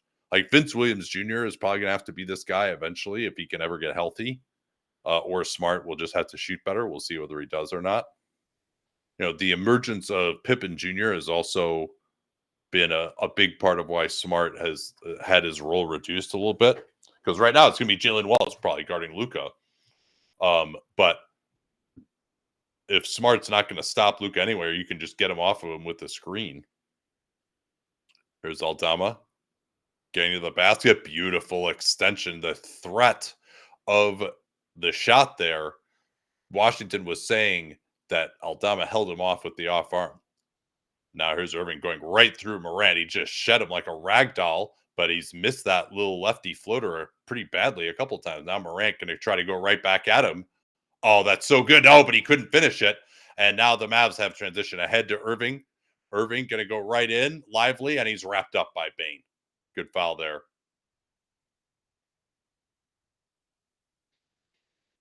Yeah, Bane and Lively might be the two most opposite body types in the NBA. With Bane, the like yoked, super short wingspan weightlifter dude. And yeah, I see what PJ Washington's point was there with Aldama holding him off. And then Lively is really skinny, 7'7" wingspan. Bane is one of the few negative wingspan guys. And well, Bane got him at least a point. That free throw was Not close. Yeah, when you see those free throws, you're like, "Oh, Lively can shoot threes." I'm like, yeah, we'll see about that. Hey, missed them both. Good foul by Bane.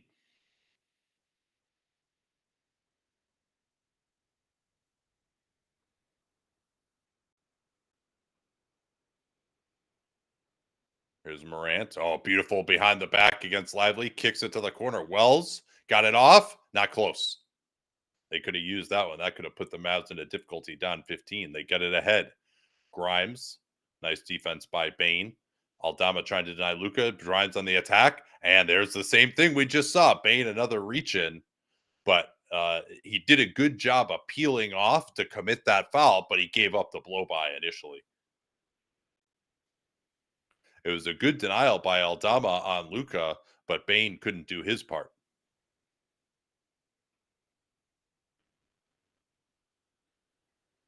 Is it correct that Portland is live if the Spurs beat the Suns by a good amount? Uh well, Memphis would also have to win this game. Um yeah, maybe. Because you really, yeah, well, because yeah, Portland would be the only remaining 3-1 team that didn't win a group in that circumstance, right? So in this scenario, you got Memphis beating Dallas. Dallas is out. Spurs, no, they wouldn't be, because if the Spurs win, then they win the group, and OKC is plus 45. No way Portland's getting there.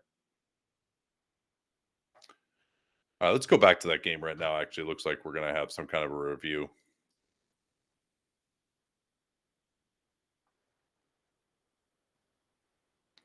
5-point game here.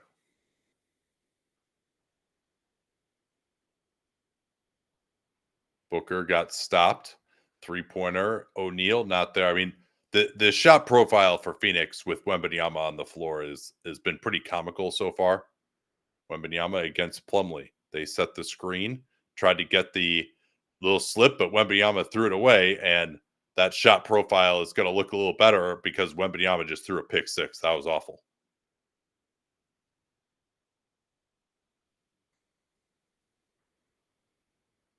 Now Vassell will work into the action. Allen got over the screen pretty well. Sohan on a pick and pop. I think they'll let him shoot that one. Wembanyama tried to keep it alive. He couldn't. Booker's going to try to set up the 2-for-1 here. They'll go after Chris Paul, the old teammate. That's what they're going to do. Monte Morris sets the screen. Booker. I mean, you see it again there. Like, Booker does go for the pull-up and he scores, but he just sees Wembanyama there and he stops.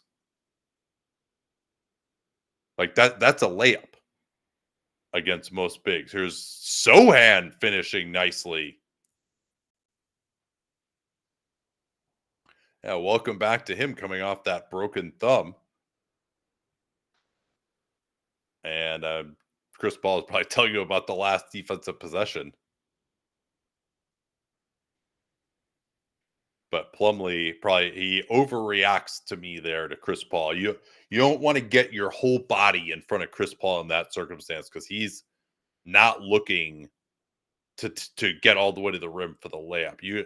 You kind of hang back more, make Chris Paul shoot that mid-ranger. He wasn't even in position to stop the mid-ranger.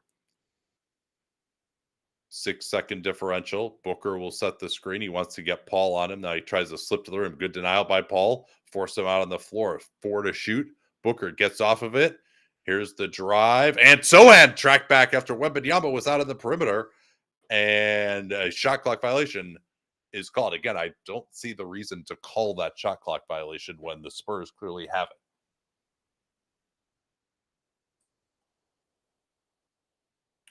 Would I rather have Sohan's hair or Chris Paul's? I think I'd go Sohan.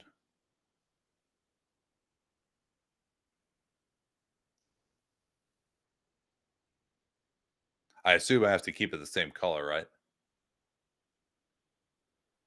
Champagny gets ahead. Victor back to Champagny. Oh, what a play that was. That was beautiful passing by Victor. Iguodala turned his head briefly and got Champagnie on the nice little finish. So that was a good end to the quarter. Looked like Phoenix had the 2-for-1. They blow it. That could have been an and one there too. They blow the 2-for-1, end up giving the Spurs 2 possessions, and they let him get 4 points out of it. So Spurs still alive here. A victory sends them through to the quarterfinals. Back to Grizz and Dallas here. Yeah, I haven't been keeping up with the stats as much because I've just been trying to watch these games. Yeah, the Mavs have 23 turnovers already, 13 steals for us. That's a good point. The most turnovers for Dallas since 2018. And that's not a surprise. Luka, he may turn it over some himself, but between Luka and Kyrie and Jalen Brunson, the main guys they've had at guard during that period, they're all low turnover guys for big stars.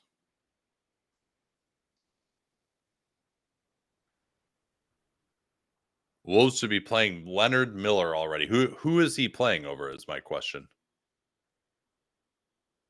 Like Miller, he doesn't really defend. Like he'll get some points and rebounds at the G League level. And he'll maybe give him some energy, though that's supposed to be Naz Reid to some degree.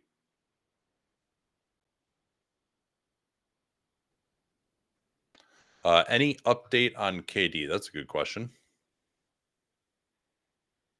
I don't know. Maybe someone in the comments can find that. I don't want to spend a bunch of time on Twitter when you can watch a game, but yeah, out for the game, sprained left ankle. Yeah.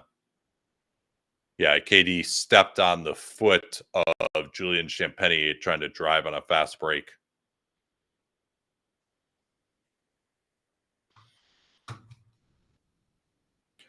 Yeah, so your closing lineups here, I'm going to say, probably go with the starters except for Grimes rather than Thompson for Dallas. And then I probably would throw in Aldama and Jackson, Morant, Bane, and then maybe smarter Wells offense defense. Maybe you go Aldama at the 3 even, but that's probably no good for guarding Luka.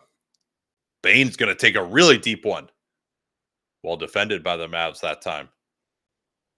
I think Dallas, if they're going to do it, they're going to have to do it on offense. Pippen picking up Luka. Luka usually does better against smaller guys. Yeah, you can just shoot right over him. He's not going to get sped up by Pippen like a lot of guys, but he just missed that one. That was a good look. Pippen rejecting the screen into the lane, kicks out. Wells moving it, and Pippen stepped on the sideline.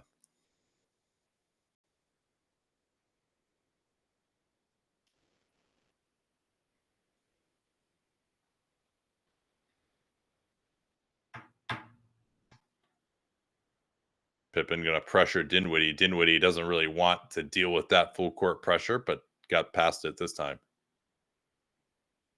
Going after Aldama and pick and roll. Luka getting into the post. I like that action actually. That's pretty good. Run a pick and roll to distract the guy, make him worry about help, and then just post up.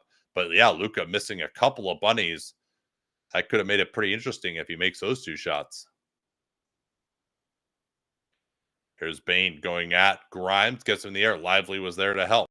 No spacing. It'll be Wells shooting over Luka. That was a brick. Here's Dinwiddie into the lane. Leaves it for Lively. Left hand. No, another bunny miss. Mavs have the rebound. Taken away by Wells. Another Mavericks turnover. Here's Pippen. Not going to try Lively. He'll back it out. Now move the ball. He's got Aldama open underneath. He didn't look that way, but they're going to pick up a BS foul on Grimes trying to fight for post position.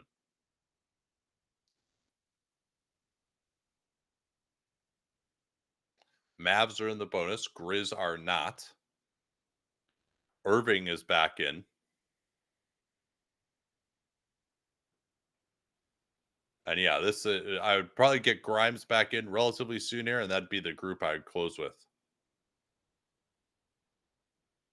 And no, they're going to get Bane on a foul here. He kind of clipped the defender who is of the man who was running up to the top, although he himself was maybe being held as well. Yeah, there it is again. The rookie Jalen Wells, 2nd rounder, has had the primary on Luka quite a bit. They don't switch that with Bane. That's interesting. Here's Washington, and Aldama with a wild swipe fouls him as he beat Huff off the dribble. So Taylor Jenkins, he may need to go back. Like Jaren Jackson Jr. has 4 fouls. He's played 24 minutes. If he wants to win this game, he probably needs to go back to him. Jaws on 26 minutes. If this is a big game, Dallas has outscored them now by 7 in the period. It's time to go back to those guys, and it appears that's what he's done. Ja is back. Jackson is back.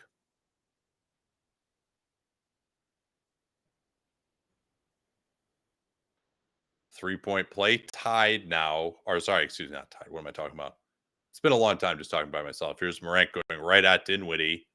And yeah, finally he gets that call. The first time he tried to go up. He's been trying to go up through the arm on that little floater from the dotted line all day. Crowd jeering for a challenge.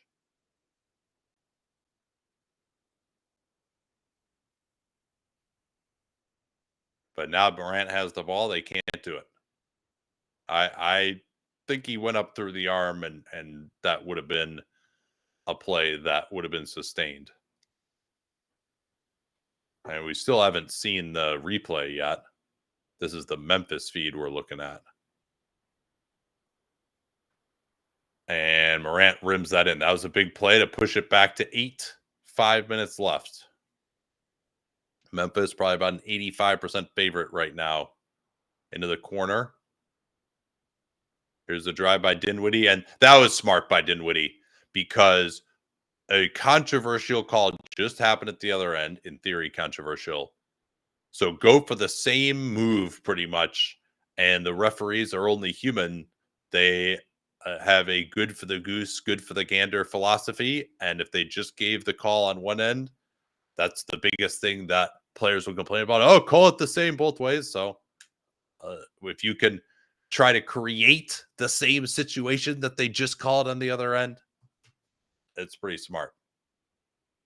So 5 fouls now on Bane as well. Recall that Bane, that's his 3rd foul of the period. He had to give up a couple intentional fouls on Lively. It was worth it.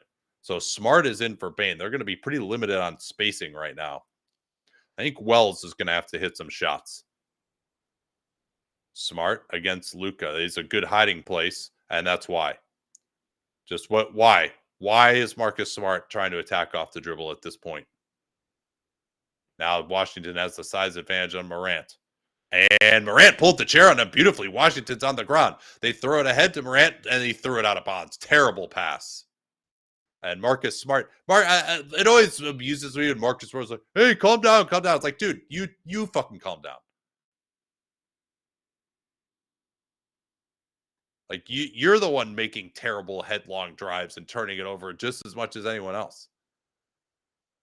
Yeah, so you see it there at the bottom. Grizz haven't had a field goal in 4 minutes. They're going to try to get Irving on Morant. Morant needs to force him left here. Irving wants to get right. He ran him off nicely. Late clock. Dinwiddie has a grenade. Blow by on Wells. And it'll be Grizz ball. Nice job there. Retreating off of the help position to get the deflection. Yeah, this is, that was actually Aldama coming in off the corner with that. So they've got Jackson on Lively to provide help. And then Aldama is on Washington right now. Irving eluding Wells.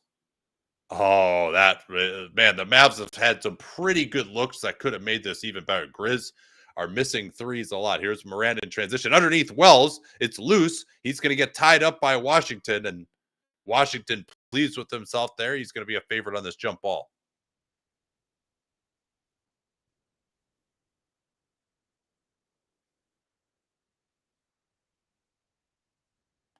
Catch you up on the standings. Phoenix and San Antonio is the linchpin, and Phoenix has re-seized control. They're up 14 now. It was only a 4-point game. They've started out 12-2, 87-73 in Phoenix. And Morant, they get him for the carry. He was over the top there or under and then over the top. Let's see it. Yeah, see, I don't like that call. Irving got a I thought a hand on that ball. Smart, and he trips Doncic. That'll be free throws.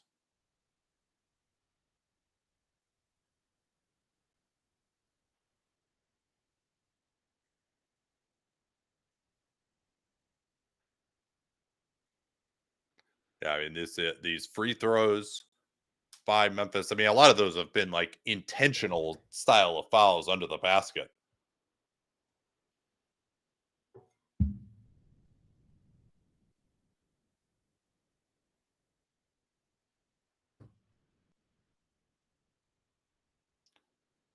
Oh, Doncic missing the free throw as well. I mean, they're 11 of 17 from the foul line. They've missed a bunch of bunnies. I'm going to check out their shot chart in this quarter.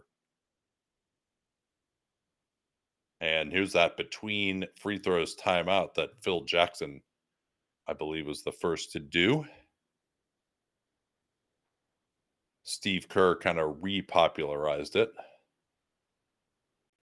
So, yeah, let's see here. Fourth quarter, Dallas shot chart. Yeah, they are 0 of 5 from floater range. And they've only actually made 1 3 and taken 1 3. A lot of it has been the free throw line. And then the Grizz, they've had a bunch of turnovers, then they haven't made it through. So we only had 1 3-pointer by these teams combined here in the fourth. Yeah, Robbie notes the Mavs 23 of 35 from the line.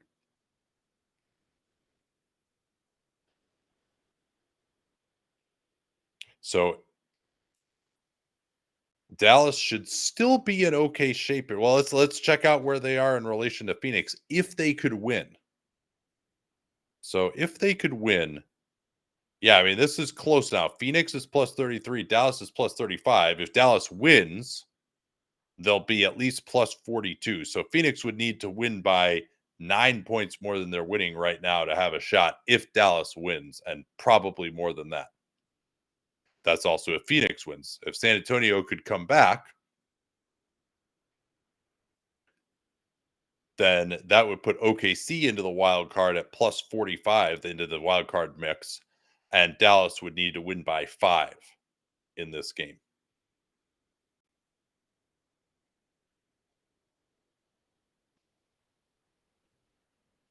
And to bring you up to date on that score, yeah, so they're in a break right now, 87-73 Phoenix.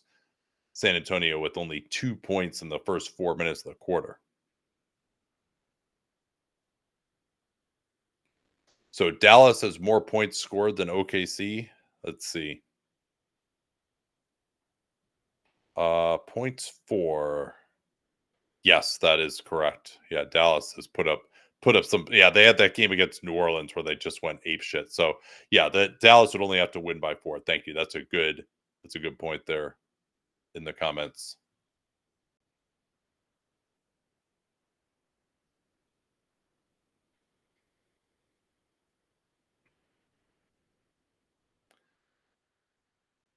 Yeah, so Luka has another free throw coming. Grizz got to figure out a way to score. They've tried to go to Jackson against Washington. That hasn't really worked. Bane, they haven't run much for him. I'd like to see them run more off-ball stuff for him. Morant has 20 in the second half, but I don't know if it can just be Morant pick and roll. And then they're going to, of course, have to guard Luka Doncic on the other end. However, with Marcus Smart out there rather than Bane, no, Bane is back in now. So Smart is going to guard Luka. If I'm the Mavs, I'm going to not guard Luka at all. They've actually got Irving on Smart and Luka on Aldama. I would not go that route, actually. Here's Bane in the corner. Dinwiddie is out there. He's getting the close here, it looks like, instead of Grimes. Here's a Morant 3. Oh, that's a huge shot. Morant actually thought he was going to miss that. He sprinted to the glass, but that is massive to put him back up 3 possessions under 3:30 to go here. And Morant, a second 3-pointer. He's really struggled out there this year. Morant trying to deny Irving. Doncic, Smart is on him. Doncic stepping back, needs to answer with this 3, and he's done so. Huge shot there to get it back within 5. They needed that, and now Morant's going to walk the dog here to run some time off. Dallas is just letting it run. Yeah, I mean, this is that just they really need to change this rule. But yeah, I mean, the Dallas just cost themselves 10 or 15 seconds there. Morant trying to work off the smart screen, gets in the lane on Washington. Tough fadeaway. That's good defense though by Washington. And man, Lively gets up for that rebound. Aldama has to pick up Luka in transition. Luka hand fighting him off, goes for another three. That was a terrible decision. Smart. What is he doing? I guess he thought it was blocked. I don't think it was. Yeah, Smart again. Just he really, Smart is fancies himself this type of leader, but he makes a lot of mistakes. Yeah, I didn't think it was blocked. I can't remember the last time Luca got a three blocked, but that's a killer. That gives them a new life and a fresh 14 on the shot clock. Irving looking to get out into the corner. They switch off the ball. Lively. He'll be the hub. Luca trying to post up underneath on Morant. Morant fighting hard to front him. Good job. Irving with the jab step over Smart. And Lively's kept it alive again. Jackson said he didn't touch it. This is the Derek Lively that caused so many problems for OKC late in games last year. Let's see it. And the challenge is going to come here.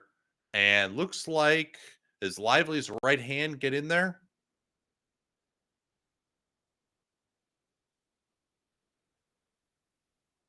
So this will be a challenge by the Grizz. And this is big. It would leave them with only one timeout if they don't get it. I don't think, let me double check if they've used their challenge. I haven't been watching this all game, so I need to actually look at the box score and find that out. Phoenix up 12 against San Antonio right now. The Grizz, it says they don't have a challenge available, but obviously that's because they just used it.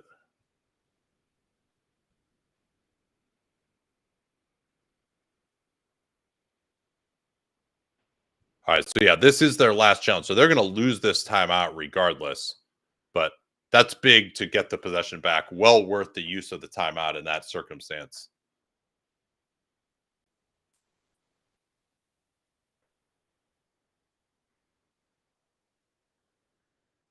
Yeah, Memphis did use their challenge. Thanks for that note in the comments. For those of y'all who have been watching this the whole time, they challenged a play in the Mavs. Ended up being an offensive foul on Derek Lively, who I think shoved, if I'm reading this correctly, shoved Pippen into Spencer Dinwiddie on a three.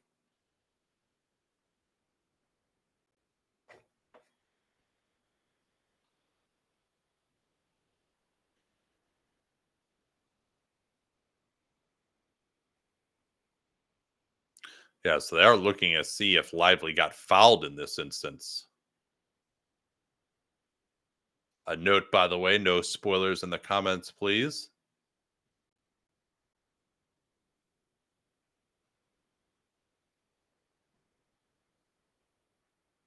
I don't really see a foul there. He hits his arm after he's already lost it out of bounds. That should not be a foul.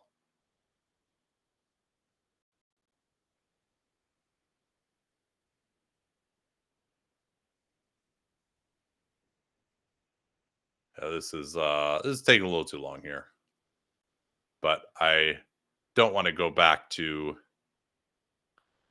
Phoenix, San Antonio. That looks like it's also in a break right now too. Yeah, 90-78 there.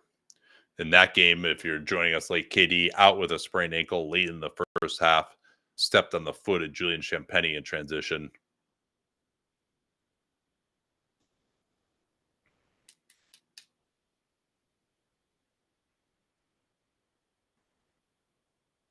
Yeah, Wembanyama, he's had some really good games this year, but like this 3-point shooting, like it does, if he doesn't hit his threes, he's not really capable of having a good offensive game right now. He's got 12 points and 3 turnovers on 15 shots. He's only been to the foul line twice.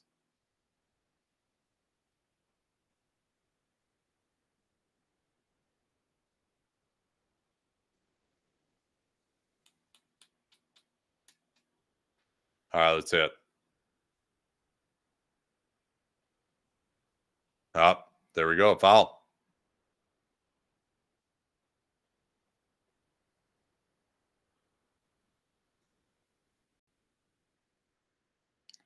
And so Taylor Jenkins, that challenge, which this is the risk of doing it at this point in time in particular. That challenge puts another foul on Jaren. He's got 5, and so does Bane.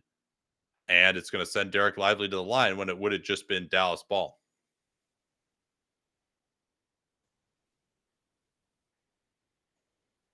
And Lively hits the first. He missed a couple of free throws badly earlier in the quarter, but he's getting into a rhythm at the foul line now.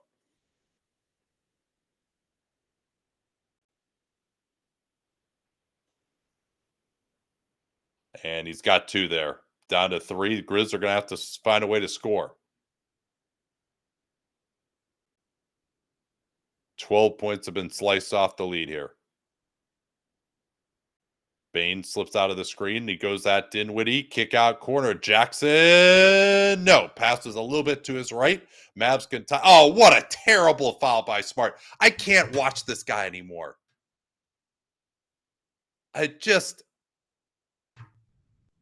How many dumb plays has he made in this game? It's like 5 or 6 that are just what is he doing? Why? It's not even close. You're going to take the ball from Luka Doncic under the rim after a rebound. It's not like it's Clint Capella down there who just doesn't know where you are.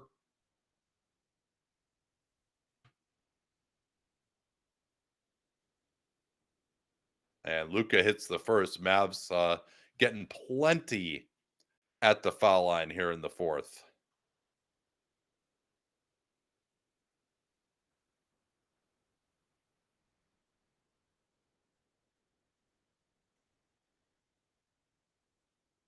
And Luka's got 2. I mean, I would take Marcus Smart out of the game right now. Here's Bane. Jackson looking to set the screen. Dinwiddie keeping him on the side nicely. Forces him to attack Lively. Bane, mid-ranger, just in and out. Morant's on the glass. He can't get it. Here's Irving on the push. He's got Dinwiddie on his right. Big three-pointer for the lead is good. And now the Mavs looking pretty decent for the wild card if they can win this. Here's Jackson along the baseline. He's fouled. No foul. I thought Lively surely hit him. Grizzlies have been feeding for a bucket. They can't get one. Now Jackson, the Grizz just didn't pick up in transition. Irving working on Jackson. Irving gets past him into the corner. Passes away from Washington. He swings it. Yes, another 3 by Dinwiddie. Great decision by Jason Kidd to close with them. And the Grizzlies would have 111 points 4 games from now, it seems like. Can they finally get off the schneid? Jackson misses. Bane shoves Irving out of the way for the rebound and scores. Still life for the Grizz. They finally break the run.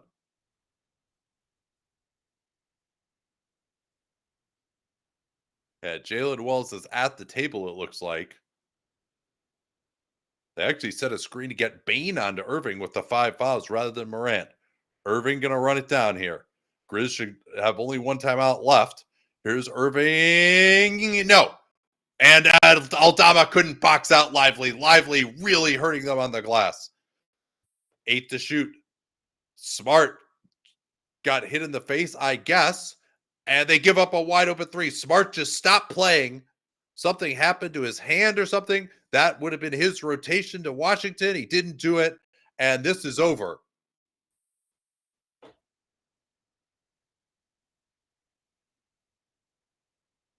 All right, let's get to Phoenix here now.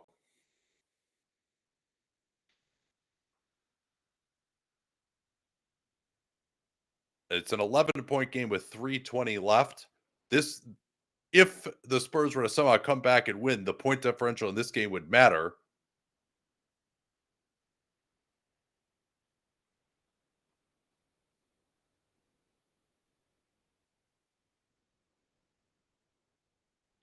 Yeah, I mean, Luca might have hit him in the face, but like you can't just stop playing at that point. Like he's just like looking down at his hand or something. Like it just so we're up to a 14-point game now in Phoenix. They're spacing out Victor and running pick and roll with Sohan. This is why I don't love Sohan being in. I mean, and also playing him with Castle. I mean, that's as Vassell does get a three, but I just don't really care for this offense. Like we're gonna space out Victor Wembanyama and run pick and roll with Sohan, and we also have Castle out there too. Sometimes coaches, we haven't watched this entire game, will be like, all right, I'm going to just pick this hodgepodge of the five guys that I think have played best in this game.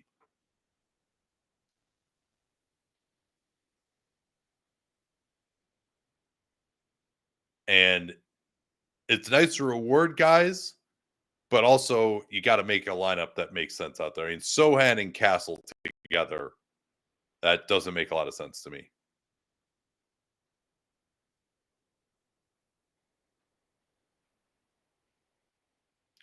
I do like to some degree going with a more defensive lineup when you're down, but the Suns, these are not last year's Suns in terms of their propensity to turn it over.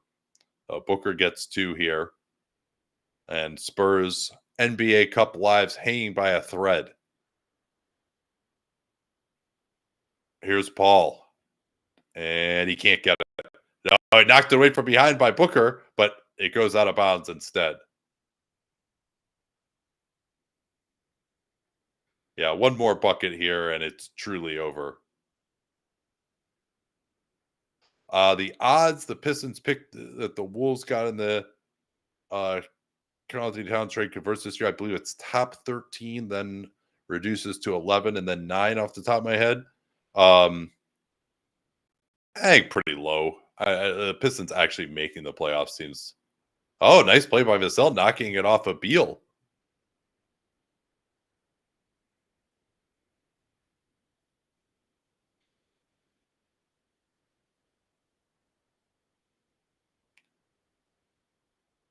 Yeah, Beal got to be a little stronger there, both to seal him off and get his hands on the ball and not lose it.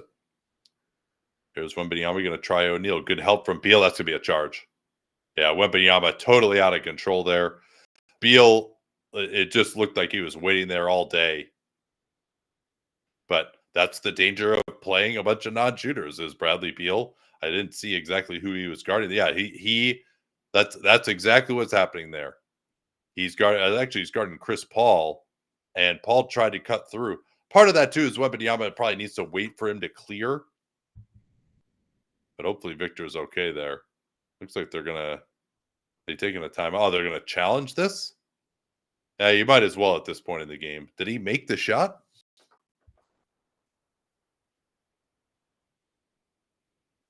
Yeah, Mavs are plus 14 versus Phoenix for the wild card. Yeah, I mean, that was a huge comeback by the Mavs. Yeah, I mean, I don't think this challenge is going to be successful. See if this game is over here in Memphis. Oh, yeah, they're plus 5. Exactly. And that does it. So, yeah, it looks like we got our groups here. Phoenix is going to win in all likelihood. So, as long as that happens, here are your NBA Cup quarterfinalists in the West. Houston and Golden State had already clinched. And then you're going to get Dallas and San Antonio. That's I'm sorry, Oklahoma City and Dallas. That's a pretty good group there in the West. I like that pretty well. I think that's probably your 4 teams that have played the best so far this year. So it's the first time we've had that. See whether Golden State actually beats Denver or not, but I